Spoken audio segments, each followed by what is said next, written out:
Sila po mga kababayan, si Dante Maravillas, vlogger, broadcaster from Bicol. Nagpipress con ngayon po yung Congress Prosecution Panel. Person of the respondent has been acquired already.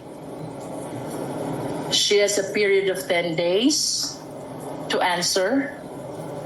That is non-extendable. And we hope that all issues which are being raised in the impeachment court will be tackled as well in the answer of the Vice President. So finally, the people of the Philippines will see from the answer of the Vice President what her defenses are. Isa lamang po ibig sabihin nito, yung pag-acquire po ng jurisdiction ng impeachment court sa ating respondent kay Vice President Sara Zimmerman Duterte, it only shows na tuloy na ang impeachment trial. No one can stop this anymore because jurisdiction has been acquired already by the impeachment court over the person of the respondent.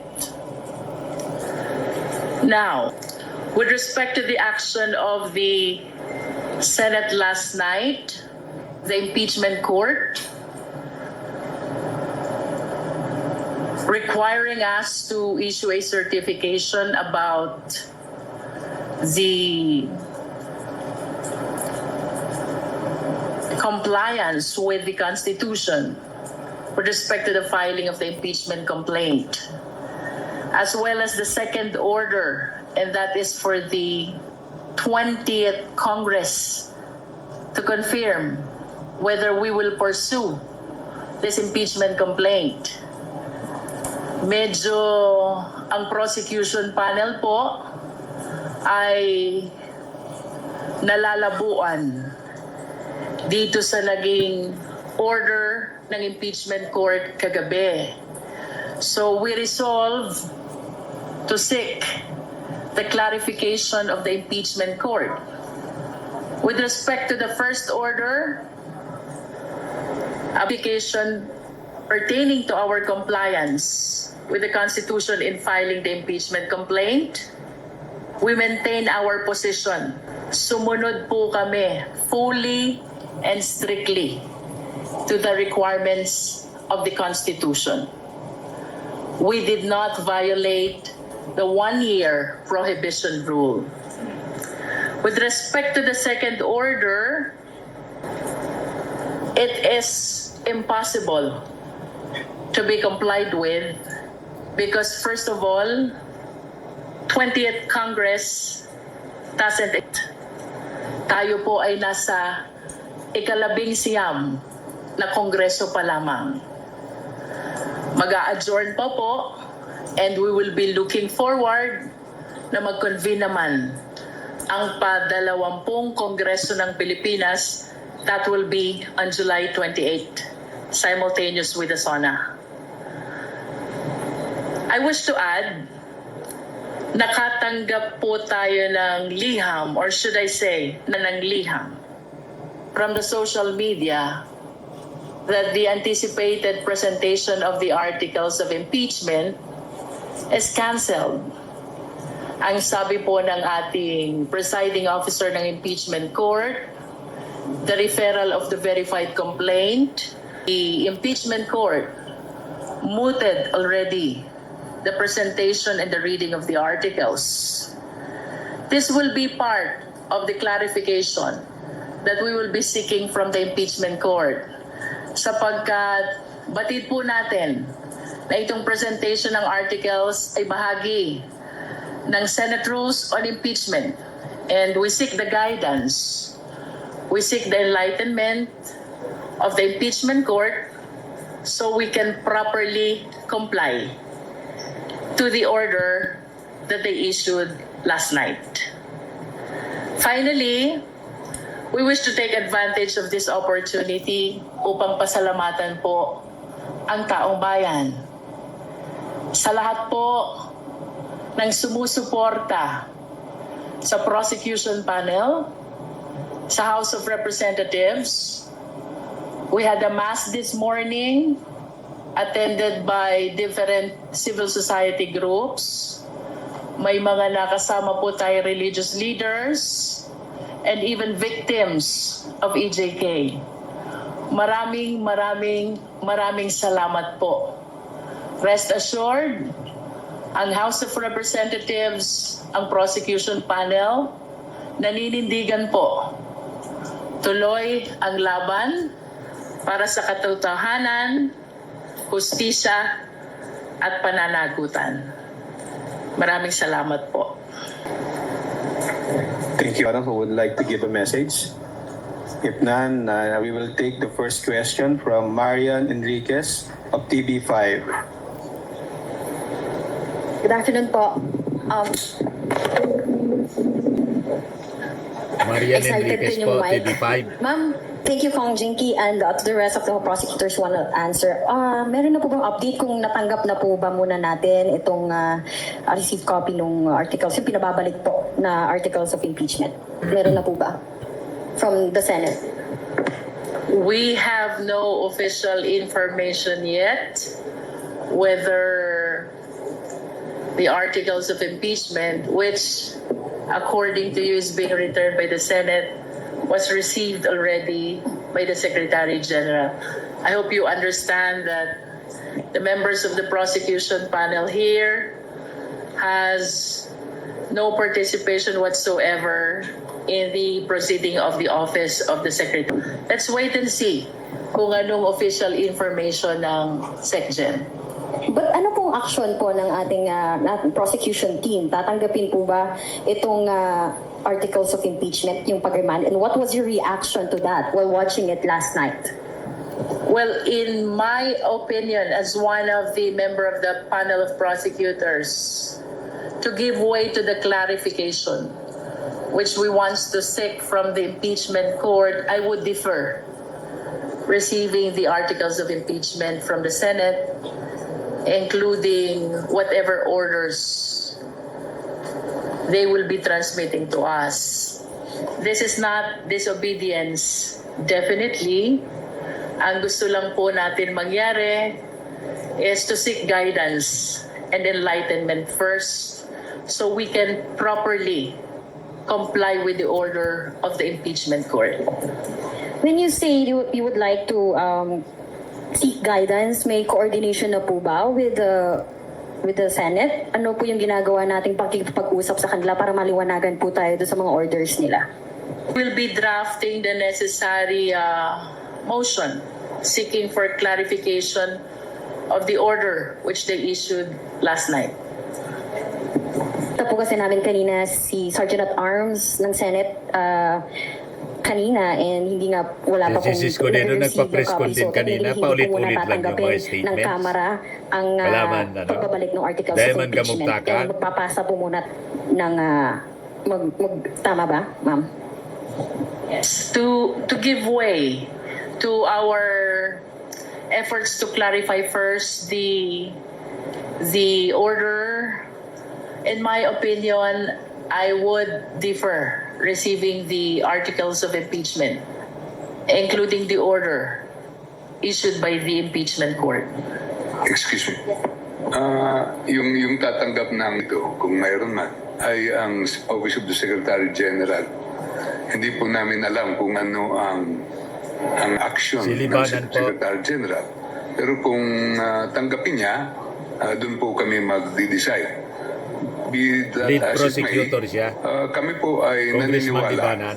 na ang power to initiate ng impeachment complaint ay nasa House, lalo na pag pinirmahan ito, in-endorse ng isang congressman at pinagbutuhan sa plenaryo. Itong nangyari dito, hindi lang itong ordinaryong impeachment.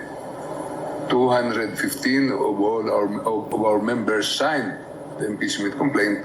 Kaya first time ito na nangyari na may return sa atin. Kaya nangangailangan tayo ng clarification po dito. Bagamat prosecutors po kami at impeachment court sila, naguguluhan pa rin kami. At hindi namin maintindihan kung bakit ibabalik po ito sa amin. Ano po ang gagawin namin? Yun po ang isang bagay na kailangan namin maliwanagan. Sir, second to my last question na lang po. Some legal experts po are saying na instead of following the Constitution, itong mga senators po natin, they're creating legal issues po. And will you challenge this po ba? Itong ginawa po ng Senado sa Supreme Court, itong pag-remand, is this abuse of discretion na po ba?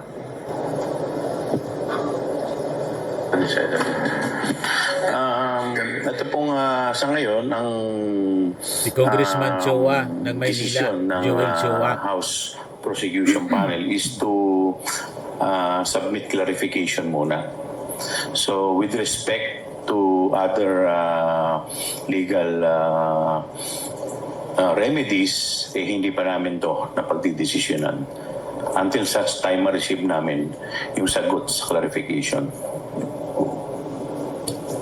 Kung Chua, you also mentioned kanina nagtataka kayo dun sa ginawa nga desisyon ng Senado at sila pa yung nagmosyon ng Senado, and you quote, sinabi nyo po, sila na yung parang nag-aabogado mismo kay VP Sara Duterte. Yeah, How parehas optimistic yung are you po na sinabi there natin. will still be a fair and Nag-take impartial off, trial? hindi man para maging judge, kundi yung po maging ay personal abogado. opinion ko po, alam ko ano yung opinion ng aking mga kasama.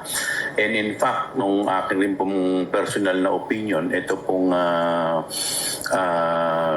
ginawa na pagbalik sa amin ng articles of impeachment ay sa aking paniniwala ay unconstitutional dahil wala naman po ito excuse me, wala naman po ito na kapangyarihan at ito po ay inaasahan natin na kung meron man mga motion na gagawin po nito ay yung sa defense. Kaya yun po ay aking personal na opinion. Anyone? Okay na po. Thank you. Thank you. Isa Ubentanyo Umali from GMA-DCWB. You are recognized. Isa. Net 25. Magandang hapon po. Miwi nung ano ng status nung article of impeachment in your point of view na kagabi po ay dinicide nga po ng impeachment court na mayroong mga nakita silang mga procedural lapses and constitutional question doon sa 7 article of impeachment kasi pinoint out din nung mga nagsusyon, particularly Senator Alan Peter Cayetano, yung first, second, and third impeachment.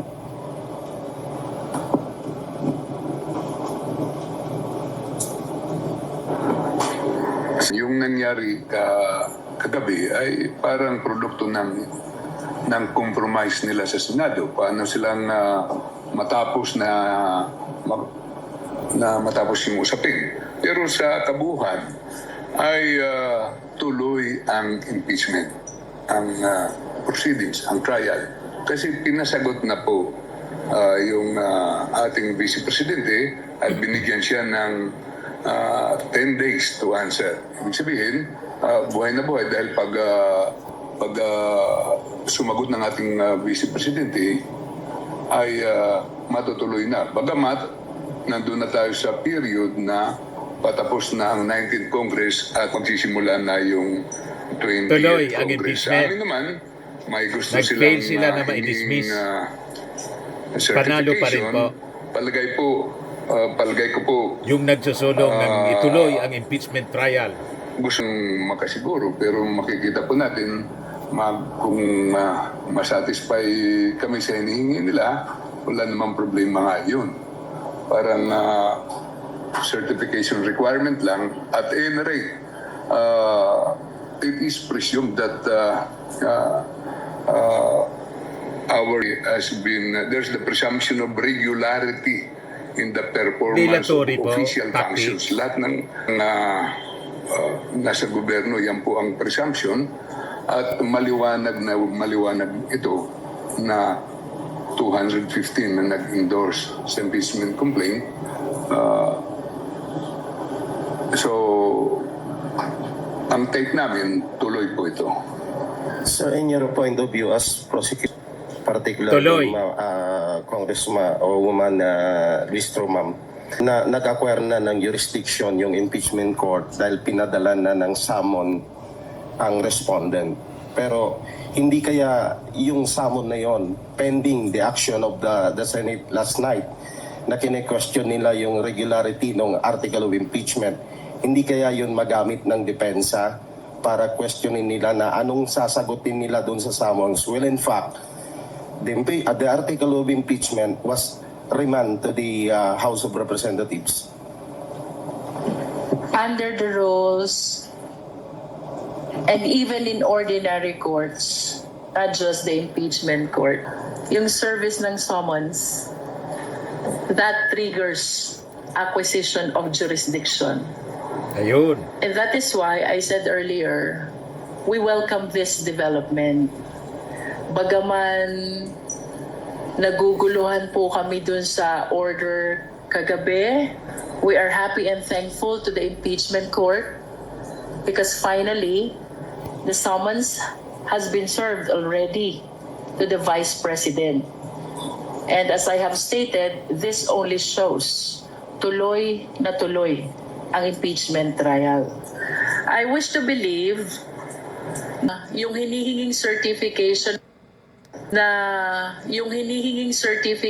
ng impeachment court is only a clarification or perhaps affirmation ng naging compliance ng Senate filed the impeachment complaint. Correct. But I wish to Bigo pa rin si humbly Bato. invite the attention Bungo. of the people to the ruling of then presiding officer Juan Ponce Enrile during the time of the impeachment trial of Chief Justice Corona. Ang sabi po niya doon sa resolution, when there is compliance in the two basic requirements, that is the signature by at least 1/3 of all members of the House, and there is the verification, the filing of the impeachment complaint already enjoys presumption of legality. And that cannot be questioned anymore unless there is strong controverting evidence. Napakaliwanag po niyan.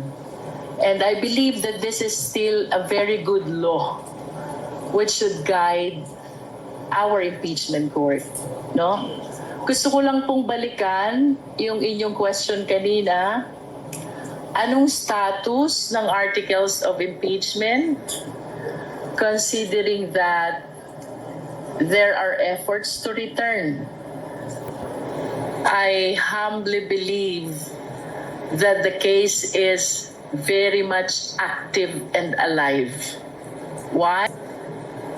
No less than the order of the Senate last night stated that the case is not dismissed, Yun. not terminated. Ibig Yun. sabihin, buhay na bukaso, pending sa impeachment court, reason also kung bakit kami man po ay nagtataka kung bakit ibabalik ang articles of impeachment dito sa House of Representatives. One last point from my end. Ma'am, since we know na co-equal body ang Senate, House of Representatives, the House of Representatives will initiate the impeachment. The Senate will be the trial court. Since na hindi ba ito isang insulto sa co-equal body? Po yun sa aming pinagtataka dahil normally po ang magtatanong po niyan o magko-question niyan yung mga abogado ng respondent. Kaya nga po kami po naniniwala na ito po ay hindi sakop sa trabaho ng impeachment court dahil yung pagko-question po ng mga legality ay dapat po ay sinasagot o tinutugon po ng korte at hindi po ng impeachment court. Bagamat kami po ay co-equal body, ang House at saka ang Senate, sa pagkakataon pong ito ay medyo naiba kasi impeachment court na sila at prosecutors po kami. Kaya parang nakikita natin parang sa husgado, may mga orders ang korte. Ngayon, kailangan din kami mag-clarify dito. Pero sa dulo ay kailangan ang taong bayan mapakinggan po dito. Kaya kung kinakailangan makinig kami at gumawa ng mga hakbang para matuloy po ito ay gagawin po namin bilang public prosecutors. From Inquirer Online, please proceed with your questions. Natanong na po, Sir Sen, ma'am, natanong na po kasi yung tungkol sa yung pagiging quasi-judicial ng impeachment court na merong mga proseso na ina-adopt yung impeachment court na galing sa mga regular na courts. Pero pwede kaya maging dahilan po ng Senate na dahil hindi naman sila korte, pwedeng mag-motion yung mga members ng yung mga senator judges. Pwede kaya maging dahilan yon. Kasi technically po sa korte, di ba, hindi naman po nagmo-motion ng judge. Tumatanggap lang po sila ng motion. Pero dahil quasi-judicial po, pwede po kayang mangyari yun. Medyo naiintindihan ko po yung pinanggalingan ng pagtatanong ninyo kasi nung nag-oath pa lang sila ay kailangan silang maging impartial, di ba? Doon sa oath pa lang ng mga senador na nagko-constitute sila na impeachment court. Pero nakikita naman po natin na pwede nilang gawin kasi ginawa na nga kagabi. Pero whatever it is, kami pa rin ay may respeto sa kanilang proseso at nagagalak din po kami na ipagpapatuloy po ito. Kaya nga, binigyan na ng summons ang ating Vice President. Po kasing previous briefing na sinabi Representative Zamora na hindi ipupull out ng House yung articles of impeachment from the Senate dahil walang mechanism sa 1980 to do that. Is this sentiment shared by everyone or would it be the basis of the clarification? As far as the prosecution panel is concerned, no? Maliwanag naman po sa Constitution. The House of Representatives has the exclusive power to initiate all impeachment cases. Tapos na po ang trabaho ng House of Representatives in as far as initiating the impeachment complaint is concerned. Hindi po tama na ito'y aming amyendahan at lalong hindi tama na ito'y aming i-withdraw. As a matter of fact, the ball now is in the hands of the Senate. Mali po, unconstitutional whose yung mandate ginawa by ng the mga Constitution senador po. is to Mas magaling try yung and to Congress. decide. And by deciding, dalawang bagay lang po yun. It's either they acquit or they convict. Correct.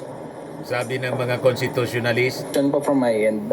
Naintindihan po namin yung courtesy na ina-extend ng prosecution panel sa impeachment court just like in any other legal proceeding. Pero to break the ice, gaano pa po kahaba yung pasensya nyo? Ang dami na po kasing nangyari na parang delay, ganyan. Dapat po nung February, ang tingin nyo, dapat doon na nag-start. Pero gaano pa po kahaba yung pasensya? Kaya pa po pa? Gawin natin yung prosecutor na may pinakamahabang pasensya dito. Sino ba sa atin may pinakamahabang pasensya? Bel, would you like to answer?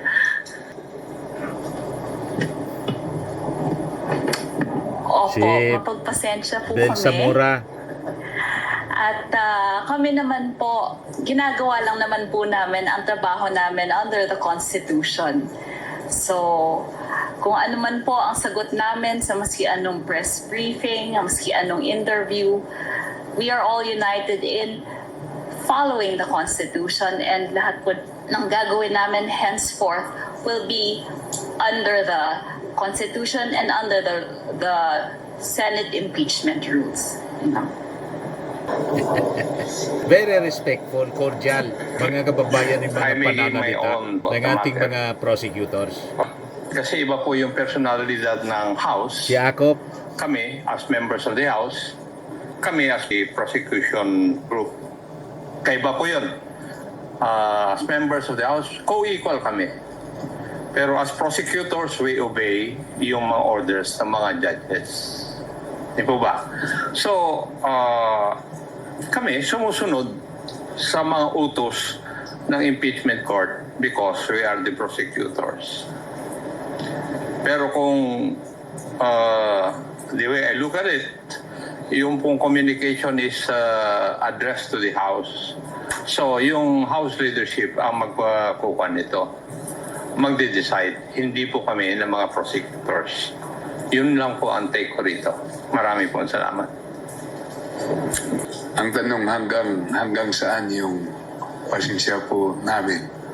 Kami po ay gusto po rin namin magbakasyon. Sisinidyin na kami ngayong gabi. Pero nautusan po kami ng plenaryo na mag-prosecute. Kaya nag-aaral po kami at naghahanda. At nakahanda po kami. Ito po ay utos ng taong bayan sa atin. Pero sabi nga nila, it takes to tango, di ba? Pag nag-prosecute kami, wala namang korte, anong magagawa po namin? Kaya nandito tayo sa sitwasyon ito, na thankful naman kami na may patutunguhan din to pag lampas ng 19th Congress patungo sa 28th Congress. Siguro, ganun ang konsolasyon po natin. Pero sa ganang sa House na party, nandito po kami at gagampanan po namin sana ang aming tungkulin ngayong 19th Congress. At kung kami po bibigyan ulit ng ganong duties and responsibilities, lalo na't lahat naman nanalo yung nandito, at mag-iba pala except isang prosecutor namin, gagawin pa rin po namin yung aming katungkulan. Yung aming tungkulin. Maraming salamat po. Jonathan Nandal of GMA 7. Guidance and directive ni Speaker. Ng articles of impeachment. Meron po ba? If ever? Wala po namang sinasabi sa amin si Speaker. Nandun ang ating Speaker yata, very busy ngayon sa pag-inspection ng San Juan Nico Bridge at andito na tayo, hindi na kailangan nito ng guidance ng Speaker. Tayo po ay binigyan na ng tungkulin ng plenaryo. Kaya siyempre, nagmi-meeting na lang kami kung anong susunod na hakbang na gagawin namin. Sa ngayon po ay yung clarification kung ano man pag dumating sa atin yung kanilang communication. Paggabi, 1850. 17? It's 18. 18.5. Okay. 18.5. Yun yung... sa tingin din ba yung... May mga nagsasabi na baka yun na rin yung posisyon ng mga senador at maging boto pag umusad yung trial. Naniniwala po ba kayo ron? It's very hard to preempt kung anong magiging decision ng mga senator judges until and unless we have concluded the presentation of our evidence. That is why we really have to follow the Constitution.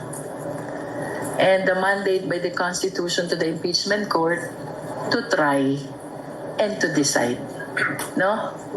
Mahirap pong isipin o sabihin na yung boto kahapon, ayun na rin ang magiging boto sa impeachment case sapagkat wala pa po ni isang ebidensyang naiilatag ang prosecution.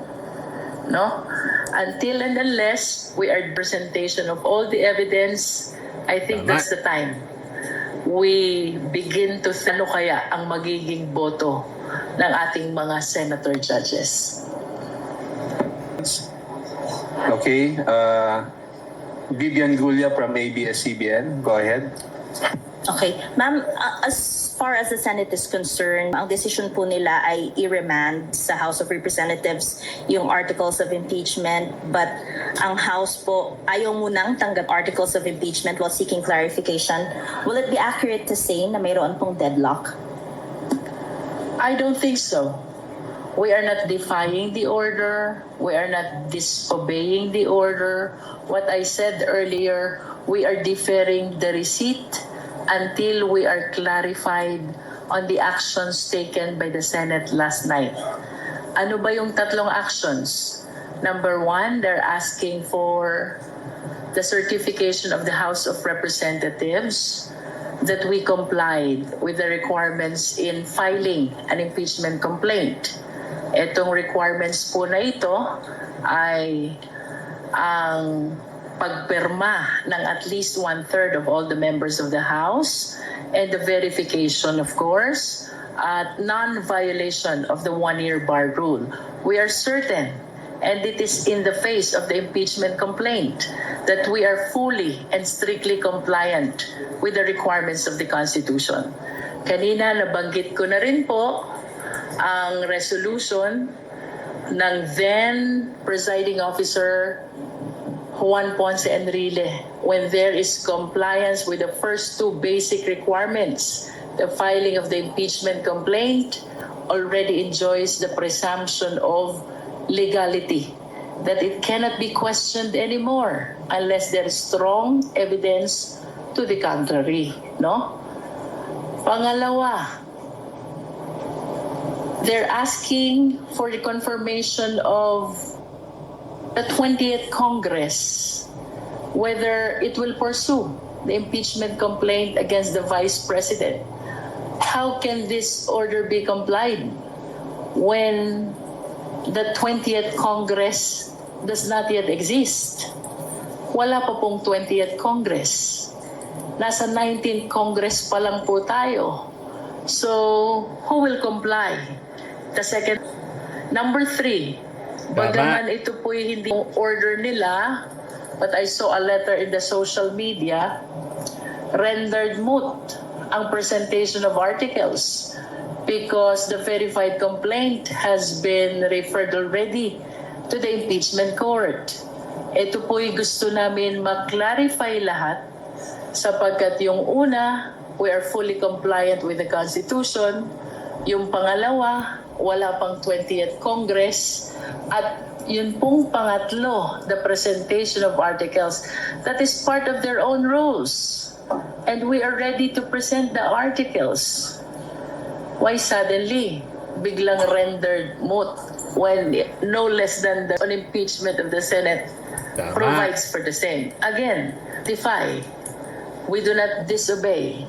We are merely deferring receipt of the same to give way to the clarification of all these issues surrounding the actions taken by the Senate last night.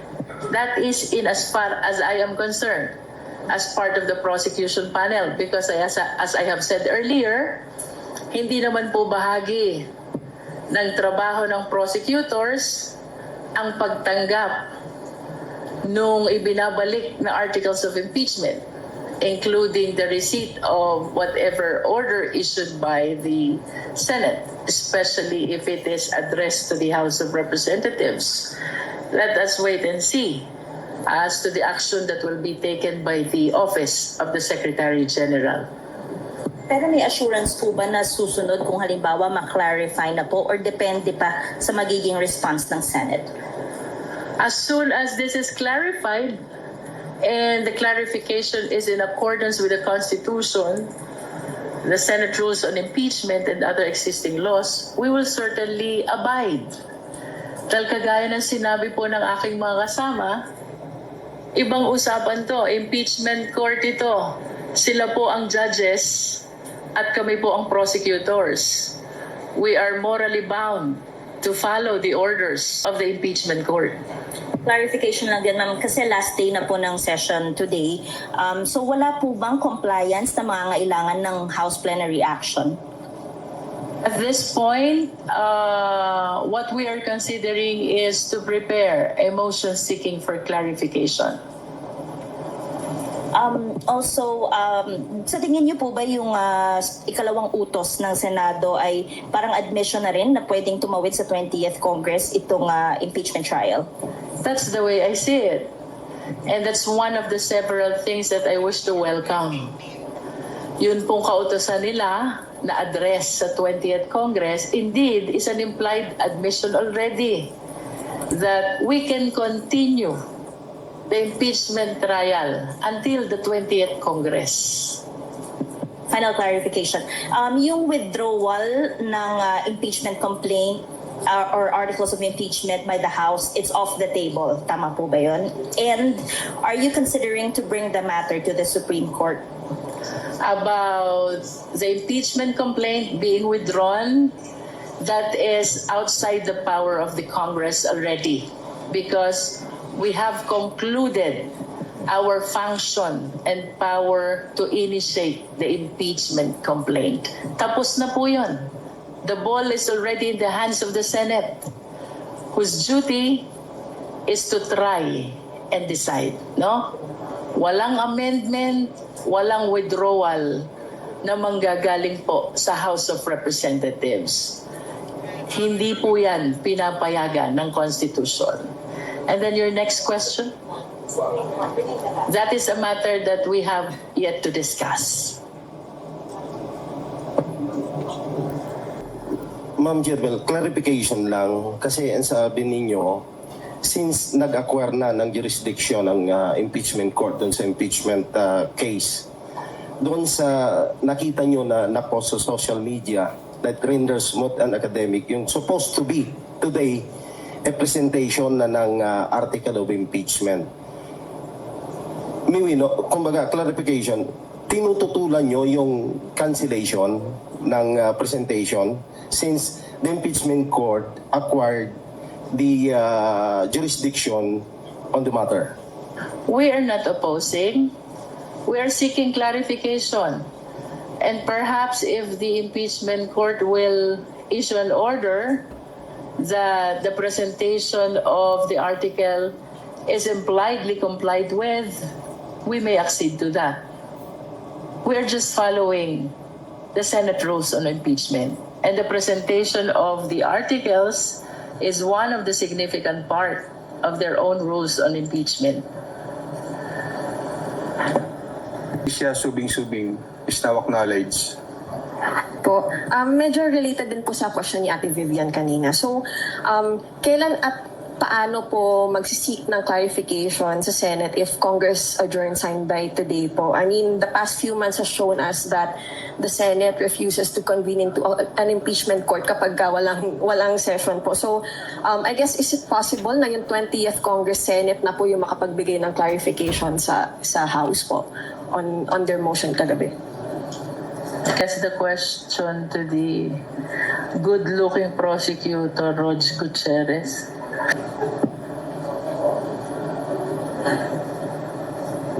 Sorry, just to be clear, can we have a repeat of the question?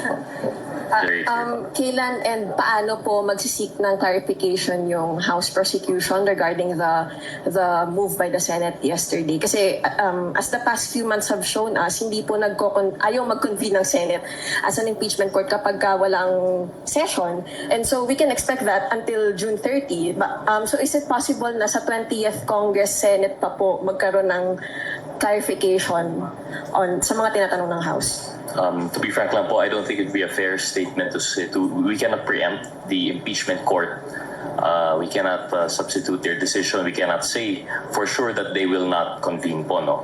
So what is very clear for us here in the prosecution panel is that we will be seeking clarification, and it will be addressed not to the Senate but to the impeachment court. Now, the question of whether or not they will convene, I think that only they can answer po, no? Tama po ba yung pagkakaintindi ko? You are preparing a motion to be read at the plenary later po? Clarification. And then my second question po, it seems that you and other legal experts agree po na the Senate does not have constitutional power to remand po. So, in your opinion, does the House have the power to reject the remand? Is that a possible pathway for you? Of course, I don't know if we can speak for everyone po, no? But from our understanding and as per we have discussed earlier, I think it's very clear. Originally, although they are co-equal as members of the House and as members, senators, very different po yung dynamics when we are now talking of the impeachment court and the prosecution panel. All that we can say for sure is that we believe that we have followed the Constitution. We are confident in that the proper processes were obeyed. So if there is that remanding, whether or not that would be within their powers, that would be something not for us to decide. Now, when it comes to rejection,